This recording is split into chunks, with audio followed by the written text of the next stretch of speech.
I'm going to just go over some of our very basic self-healing ideas, and this is always a good refresher for anyone who's what we'll call an old-timer, seasoned student, and it's good always for the new people as well. So this is a little bit more of a free session, less structured, so feel free to ask your questions and we'll do our best to answer. So I'm going to go through some of the principal ideas in the book, You Can Heal Your Life. And for anyone who doesn't know, and I think everyone does know, Louise Hay was a student at First Church. This is First Church of Religious Science. She became a practitioner and a minister studying Ernest Holmes through First Church. So it's my privilege to be able to continue her work. I've been presenting her classes every week since the book came out, and that's been a long time ago. So it starts out with what I believe. And Louise Hay is really, when she talks about what she believes, she's really talking about New Thought philosophy. And she starts out by saying life is very simple. What we give out, we get back. And so she's talking about the law of mind, or she's talking about the law of correspondence. What we think about ourselves becomes the truth for us. Ernest Holmes would say, we have executive power, meaning life is responding to us all the time. And if I'm negative and I'm full of criticism and anger, then I'm going to be creating a world that's going to have a lot of, I'm going to have a lot of experiences that are going to reflect my thinking. So Louise is trying to very simply, in the book You Can Heal Your Life, say what we give out comes back. So that's an invitation for all of us to just be mindful, right? To check ourselves out. She went on to say that I believe everyone, myself included, is responsible for everything in our lives, the best and the worst. Every thought we think is creating our future. Each one of us creates our experiences by our thoughts and our feelings. The thoughts we think and the words we speak create everything. If you think of consciousness, consciousness is the sum total of your awareness. So each of you are a center of God activity, or spiritual activity, and life reflects you. So if you're full of anger and stories and ain't it awful and poor me, if that's who you are and you walk through your life unaware of your spiritual connection, and you're living in reaction to everything, through no fault of your own, life reflects you. And on the other side of the coin, if you've been tuning into classes like this and you're learning about the law of attraction, the law of mind, the law of correspondence, and you're learning how to love yourself and have a greater, just a greater sense of self-regard and how you conduct yourself in the world, if you've lifted yourself up to a point where you're not reacting to everything, and you're knowing that everyone's in the right place at the right time, doing the right thing, you're not going to be affected by everything. You're not going to react to everything. So life is going to reflect that kind of, the person with that kind of consciousness too. No person is better than another person. It's just people are living their lives with different levels of understanding. So I'll go on with the script a little bit. Louise would say every thought we think is creating our future. And she would say we create situations and then we give our power away by blaming other people for our frustration. I had a great therapist once who would always ask me the question, what am I creating this to be? And maybe that's an advanced question, I don't know, but the thing is, in our teaching we will say you are caused your own experience.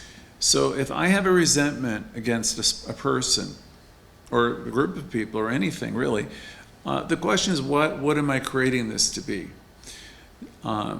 So we really want to start to think about our thoughts. I mean, as you come into new thought, we understand perfect place, perfect time, all the time. We understand that everyone is a spiritual being and everyone's doing the best that they can with what they know. So if you have that piece of information down, then you know that you live, move, and you have your being in this stuff, this divine activity, and that every encounter you have with anyone else, it's a holy encounter. So there's not a spot where God is not. So you wake up to the fact that I live, I move, and I have my being in this, in good, in goodness, in godliness, in this divine energy. Whatever way you want to language it, Deepak Chopra would say, in this infinite field of light. And so we live in it, we move in it, we have our being in it, and it responds to us. That's what it does. It really doesn't have a choice. Life responds to us. So if I'm thinking constructively, and if I keep on lifting up my thoughts and thinking, then life is going to reflect to that positivity, to that expansive thinking, to that elevated thinking that we all are capable of having. If I'm caught up in that whole thing where I'm reacting to everything and everyone, and I'm fighting it out all day long with everybody, that doesn't mean I'm a bad person, but that just means I'm not terribly evolved. So when you come into a teaching like this, you'll encounter all kinds of things. Louise would say,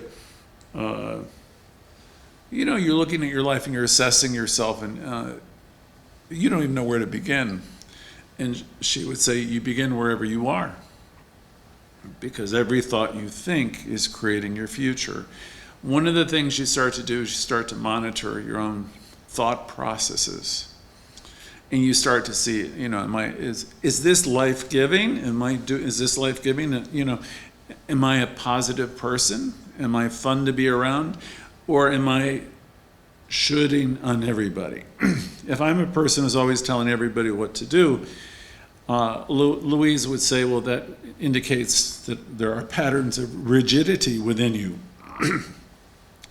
So she used in her book the word should, but you could use every synonym for should also. And if I'm telling everybody what they ought to do and how they ought to do it and all that, and making everybody wrong, she would say, well, that must indicate, that might indicate that there's a pattern of rigidity within you. And as we enter this teaching more fully, we understand that, life is unfolding perfectly. People are doing the best they can with what they have. We're not here to criticize ourselves, but we are here to grow and evolve. And from 12-step programs 40 some odd years ago, they taught me something very important. The idea of let go and let God, or let go and let the universe. Meaning, whatever it is that's moving along in me and you, that's bringing me the lessons I've been learning and will continue to learn, it's happening in everybody else at the same time. We don't need to fix people. We have a big job at home. Lady V's been doing a Wizard of Oz series, a metaphysical interpretation. And she'll be talking about there's no place like home. There's no place like home. Well, it's true, because all the work we do what we call in mind, in consciousness. And what Louise Hay is talking about in the book You Can Heal Your Life is she's talking about doing the work in consciousness. So let me continue with Louise. Louise would say we create the situations, all of them in our life. And here's something I'm going to give you, like 10 years of learning. It took me a long time to realize this. In truth, there's nothing outside of you. And so it's a mistake to make your life about another person. It's a mistake to have all your explanations about everything in your life about someone else. It's a mistake to play the blame game. Because Louise would say, you're creating these people, and you're inviting them into your life, and you're assigning them roles, and then you do all kinds of things, Shakespeare would have said the same thing. You're writing the script, and you're assigning the roles to people. So we don't really want to be, we want to realize that we are cause to our own experience, and that everybody that comes into our life, however, for a long time or a short time, is there as a teacher to us in some way, shape, or form or another. Some people are here for a short time in our lives and we learn a lot. Some people are here for a long time. But the focus we have in this teaching is on learning to love ourselves and to notice what comes up for us in all of our interactions. We're here to learn to love ourselves and to maintain our power. We're not here to give our power away.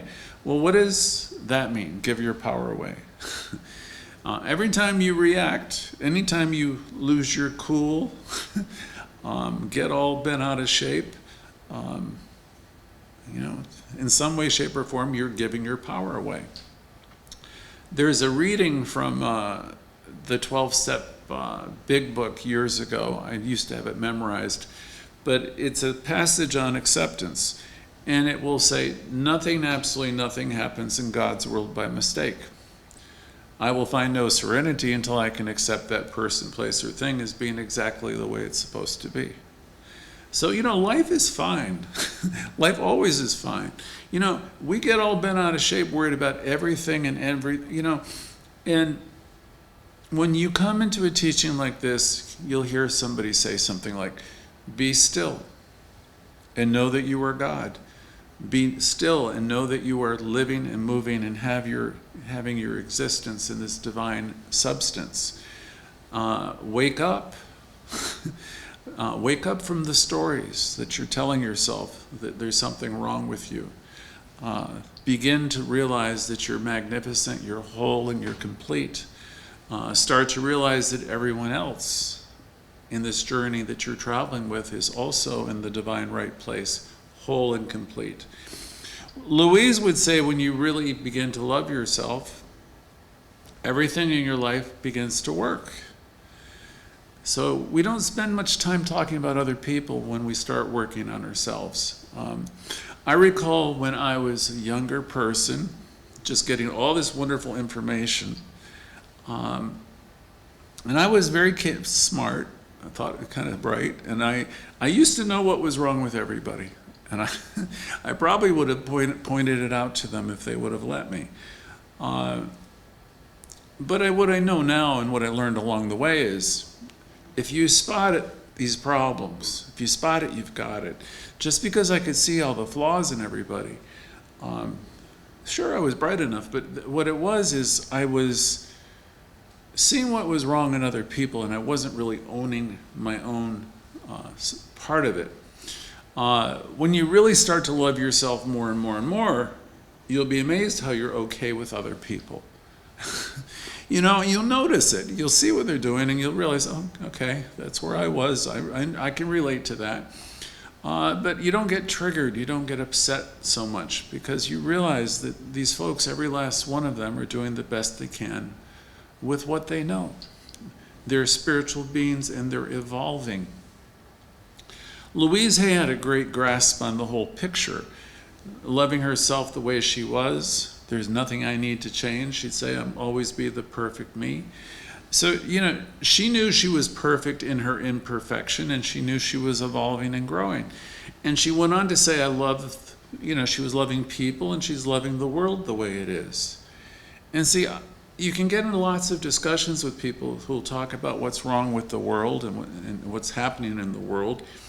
And I recently did a talk because we're going through a tough time in the world right now. And the thing to understand spiritually, life is unfolding in me, and it's unfolding in the world as well. It's unfolding in you. The thing I've always known about this teaching is this teaching's always been ahead of its time. People who are practitioners of religious science or New Thought students, they see the wholeness. They see themselves as whole. They know that there's a perfect pattern of healing within them. They know that their life is evolving forward, and that you're growing and learning more, and you're never less. You also understand the world, even in spite of all the problems you'll see and listen to on the news. You know, even with any and all of that, that life is moving forward towards greater unity. It's easy to get snagged off of that, though. because there's lots of people around you that are quite willing to tell you what's wrong with you. And and the thing is, or what's wrong with the world. And you can respond to that, react to that, but you don't have to. There's a line from another book, which I use often, which is, I could see peace instead of this. And when? Well, you can see peace instead of this anytime and all the time. From the Course in Miracles is a line, the peace of God is my one goal, my purpose, my function, and my life. For those of you who are coming into new thought and learning to love yourself, really that's the goal. The peace of God is my one, and if you don't like the word God, throw it away, use something else. The peace of this energy, this source, is my one goal, my purpose, my function, and my life. You're here to bear witness to the light, to know that the light is within you. It's the animating thing. This love, this light is the thing that it keeps you alive. And you're here to recognize it in other people. You're here to love yourself more and more and more and more. And as you're able to do that, you're able to extend that everywhere. When you say namaste, you mean it. It could be a person in the subway, in the street, namaste, namaste. You're seeing the divinity in people. You don't harbor grievances.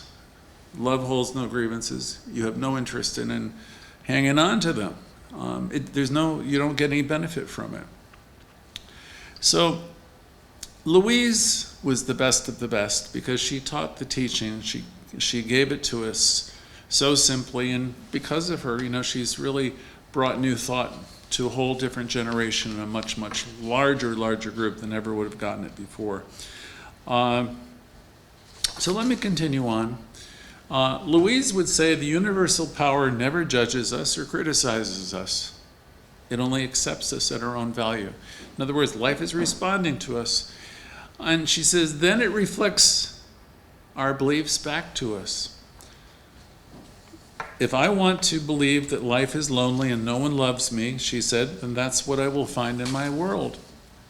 However, if I'm willing to release the belief and affirm that love is everywhere, and I am loving and lovable, and if I'm going to hold on to love is everywhere and I'm loving and lovable, if I hang on to that, and that is, if I can feel it and sense it and repeat it, that will definitely become my reality.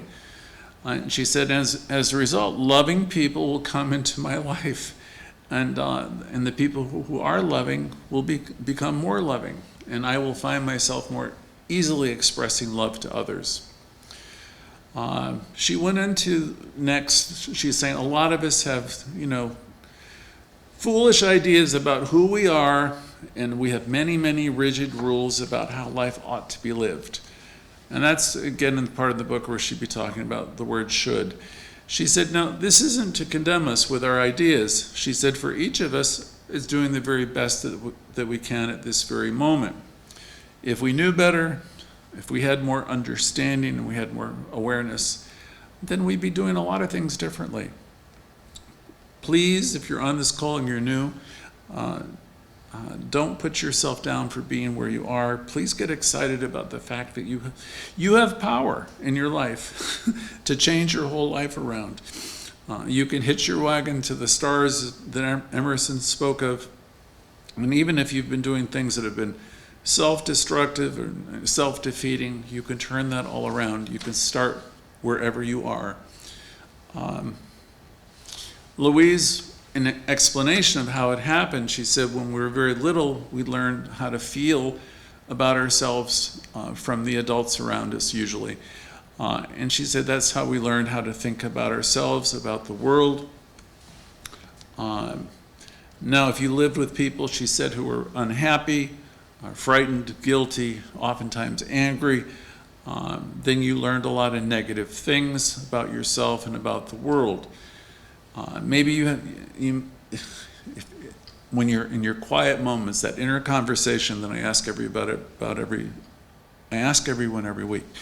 If you have an inner conversation, something like, I don't do things right, I'm messed up, it's my fault, I'm a bad person. Louise would say beliefs like that will create a very frustrating life. Or if you, or what will happen is those things that you learn when you're a child, when you grow up, we have a tendency to recreate a similar type of emotional environment that we had when we were as kids. And Louise went on to say this isn't good or bad, right or wrong, it's just what feels normal to us. We also tend to recreate in our personal relationships, the relationships that we had with our parents or our grandparents, or what they had between them. And she went on to comment, think how often in your life you've had someone very close, could be someone romantic or a boss, that was just like your father, just like your mother, or someone in your family. And then we have a tendency to treat ourselves the way our parents treated us. So if we were scolded a lot, we probably are scolding ourselves and punishing, and we might even be extending it to our children or grandchildren. And she said you can almost hear the words when you listen to yourself. And we also have a tendency to love and encourage ourselves in the same way we were loved and encouraged as children. You might be rough on yourself. Again, I ask the question every week, what's it been like being you? Maybe you say things like, you never do anything right. I used to have a bad habit when I was younger, saying, you're dumb, I won't. I drive in a car and I'd be thinking of something mistaken. I say, oh, Greg, you're a dumb so-and-so. That's not very self-loving. I wasn't being terribly self-loving when I used to do that. Or I'd say, oh, this is your fault and all of that. None of that type of conversation is helpful.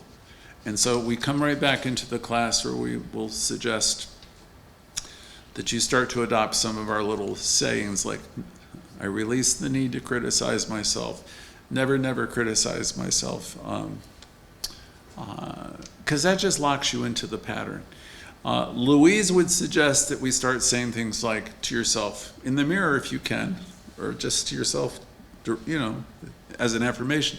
You are wonderful, or I am wonderful. Tell yourself, I love you. And how often do you say this to yourself? I would say as often as you can. You hear me talk about Benjamin Franklin probably too often because he did the first self-help book, which was Poor Richard's Almanac. And I've known this one all my adult life. It's just assume a virtue if you have it not. Keep working on those affirmations to build them up until they feel real. And practice them.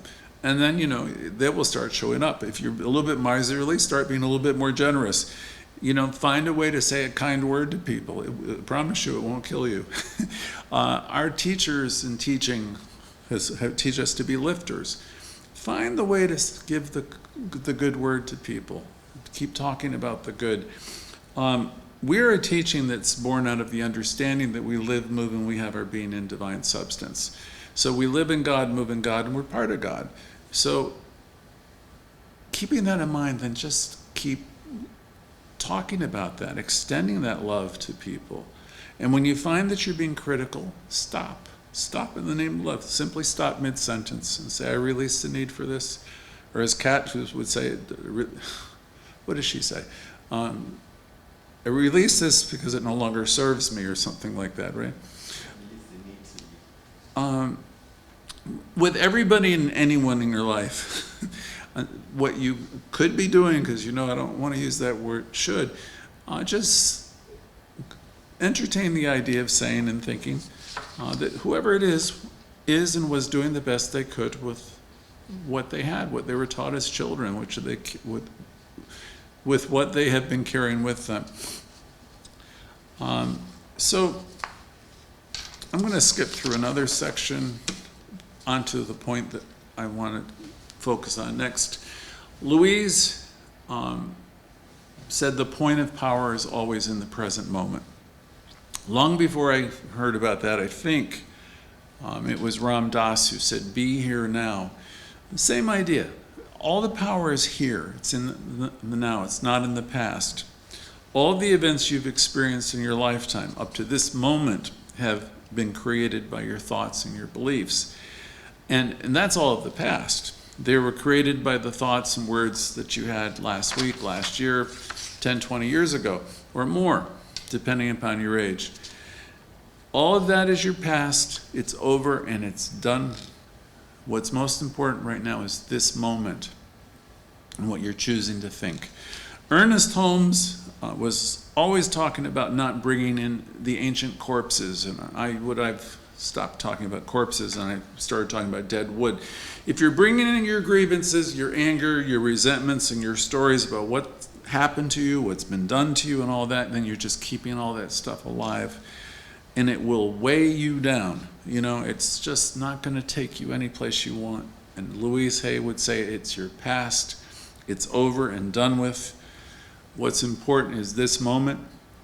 Raymond Charles Barker said, yesterday ended last night, and please let it end last night. The 12-step programs, all of them will say, it's never too late to start your day over right now, even if it's 7:30, 8 o'clock, and the day has been terrible, or let's just say you've been in reaction all day long. Okay, it happens. Acknowledge it, right? But you know that the power is here and now, and you know that you're one with the universe, and life responds to you. So believe and say right now, the point of, starting here is starting now. I'm going to start a new day. The point of power is in the present moment, and what you're thinking this evening right now is creating your tomorrows. So whenever you find yourself going to the past, just bring yourself back to the present and say, that's not happening right now. Notice your thinking always, and whether it's negative or positive. And just say, notice, if you're thinking negative thoughts about yourself, people, places, or things, please be aware that that's creating your future. So just notice it. And as soon as you find yourself going on the negative side, stop it, neutralize it. Tell yourself the opposite of the negative.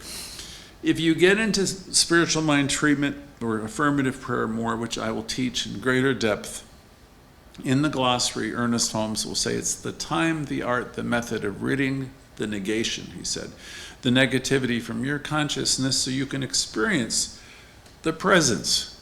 The presence is always here, but you won't experience or feel it if your mind is cluttered with all the negativity. So we'll talk more about it. Louise would next say, the only thing we're ever dealing with is a thought. And a thought can always be changed. No matter what the problem you're having of any kind today, this week, this morning, this afternoon, our experiences are just outer effects of our inner thoughts.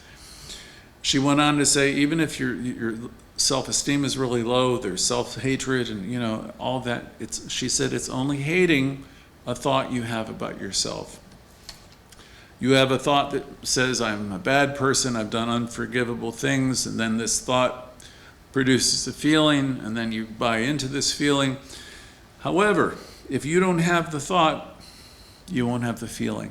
So it's time that we take some pauses and be still and know that we are one with the one. Know that there is this power, this spirit within us that's always wooing us, as Ralph Waldo Emerson said. There is this still voice, this quiet something inside of you. You have an internal guidance system that's always attempting to get your attention. Mine, it's noisy. Whenever I veer off course, I just instantly know. And, as you work with this more and more, you don't get away with anything you don't want to, because, your consciousness is rising, and increasingly you want to align yourself with the givingness of life. But just start paying attention, for starters, with your thinking, and start working with your affirmations. Let me see. Louise said regarding the past has no power over us. It doesn't matter how long we've had a negative pattern. The point of power is always in the present moment. The past doesn't have any power over you. The thing is, though, if you've habitually been thinking negatively, you've got to do something to turn that around. I would do affirmations. I would put it on my mirrors like I used to, or sticky notes, and keep on reminding myself that I'm supplied and supported, and that I love, accept, and approve of myself exactly as I am. And the past has no power over me is another good one. She said, believe it or not, we do choose our thoughts, and I don't know if you all believe that yet, but if you stay with us, I'm sure you will. We may habitually think the same thought over and over, so it doesn't seem like we're choosing our thoughts, but we did make the original thought, or it was taught to us. We have the ability to refuse to think certain thoughts, to change our thinking. Her example was, look how often you have refused to think a positive thought about yourself. She said, well, you can also refuse to think a negative thought about yourself. Louise then said, it seems to me that everyone on the planet whom I know or I've ever worked with is suffering from self-hatred and guilt to one degree or another. And the more self-hatred and guilt we have, the less our lives work. So here's the whole point of this class, is to keep on reminding us that we're one with this one. We're one with the one. In fact, you are an individualization of this one incredible power. You have power within you that's greater than you, and you can use it. Ernest Holmes called it your executive power. You can neutralize all this negative stuff. You can neutralize all the thoughts that say I'm not good enough, and all the thoughts that say I don't deserve, and you can start to wake up to realize that this realm, this kingdom is not far off, it's at hand. The kingdom of peace, the kingdom of joy, the kingdom of plenty, prosperity is within your grasp. It's all there for you. So you want to clear away the debris. I try to teach that in many ways. We talk about it in terms of belief systems in many classes. We talk about it in terms of the racket that came from landmark education. We talk about it in terms of the four agreements. It's the smoke in the four agreements. You and I, we live as light, and that light will be reflected once we get some of these things out of the way. So we're truth students here. We're learning to love ourselves. We're learning to get rid of the debris. We're realizing we're learning to pay attention to the conversation that matters. And that conversation every week, when I ask you, what has it been like being you? Has that conversation been life-giving? Has it been up? Has it been good? Are you self-correcting as you go? Louise Hay would say, I find that resentment, criticism, guilt, and fear, and all those things are really damaging patterns. So you might ask yourself, am I resentful? Do I feel guilty? Am I fearful? Because these things create problems in our bodies and our lives. And these feelings often come from blaming others or not taking responsibility for our own experiences. Louise would teach us, and so would Ernest Holmes and most of the others, that we're all responsible for everything in our lives. And she said, there's no one to blame. Whatever is happening in your world is only a mirror of your inner thinking. And so there's no blame. We're not blaming other people. We're not blaming ourselves. We're just explaining the way it works. The thing Louise wanted us to understand is that it is our beliefs that attract everything to us. That's all about the law of attraction, the law of mind.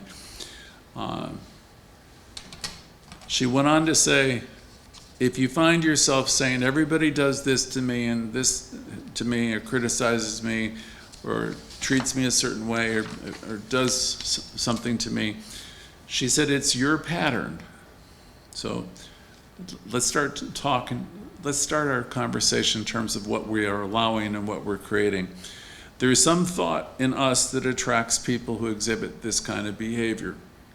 When we no longer think the way we think, they're going to go elsewhere and they'll do it to somebody else, and you'll no longer attract them. So I could go on with her manuscript and find a good place to. A word about forgiveness. Louise spoke a lot about the importance of forgiving and loving yourself. She herself said, forgiving others and releasing resentments will dissolve just about anything. And she said, while that may sound simplistic, it works. In newer books, since You Can Heal Your Life, science even bears it out. Ernest Holmes says we have this incredible power. The power we have, he said there's power for good greater than we, and we can use it. And again, as I said earlier, we use it constructively or destructively. So my suggestion for everybody is to realize you have the power, it responds to you, and wield it like the sorcerer, to greatest effect. Use your power for good. You can heal your life. All healing is self-healing. Last word on the past, just a couple words I have in the paper. Our past really has the ability to prevent us from being who we've come here to be. So stop dragging in the old beefs, the old corpses, the dead wood, the old tapes, the old stories, and realize everything's happening in this new holy moment. So in each moment we get to create a new life. And so my suggestion for myself and all of us is to keep bringing ourselves back into the moment, saying, in this new moment I can create anything. The past is over and done with. And the final chapter has not been written. So each of us have the power to create a magnificent, wonderful life going forward.